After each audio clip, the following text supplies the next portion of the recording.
Bonjour à tous, dans ce tutoriel je vais vous apprendre à créer un diaporama très simplement et en quelques minutes en HTML et CSS.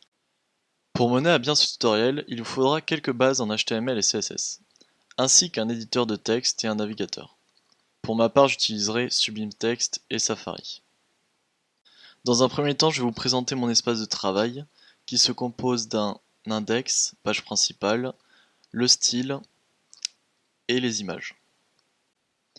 Vous allez voir qu'il est très simple de réaliser ce diaporama car il y a seulement ce petit bout de code HTML.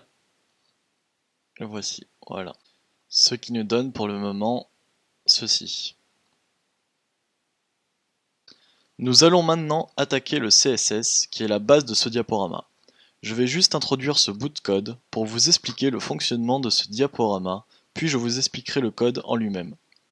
Imaginez-vous que cette photo représente le diaporama.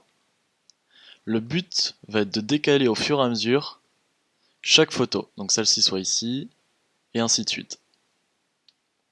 Donc pour ce qui est du code, le float permet d'aligner les photos, et le with de leur donner une taille. Donc maintenant que l'on s'est occupé de chaque image, on les a alignées et donné une taille, on va s'occuper du bloc contenant toutes les images, pour leur donner leur taille réelle.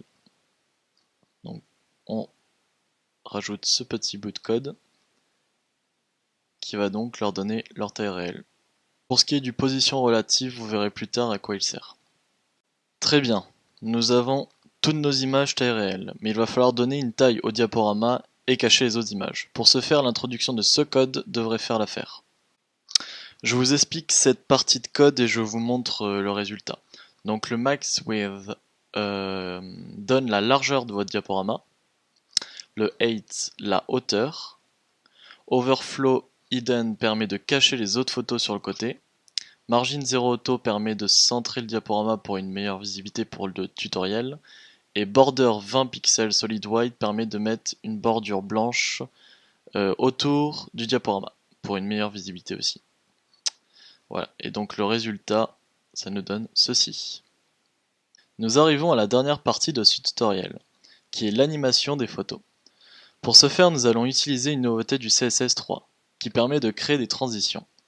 Le but de notre transition va être de décaler notre bloc d'image vers la gauche. Nous allons donc créer une transition et on va l'appeler slider left. Donc voici notre transition. Donc maintenant il nous suffit juste d'introduire la transition dans notre figure. L'animation comporte trois paramètres, la fréquence, le nom, la période. La fréquence est le temps que va mettre le diaporama à passer toutes les photos, soit la vitesse du diaporama.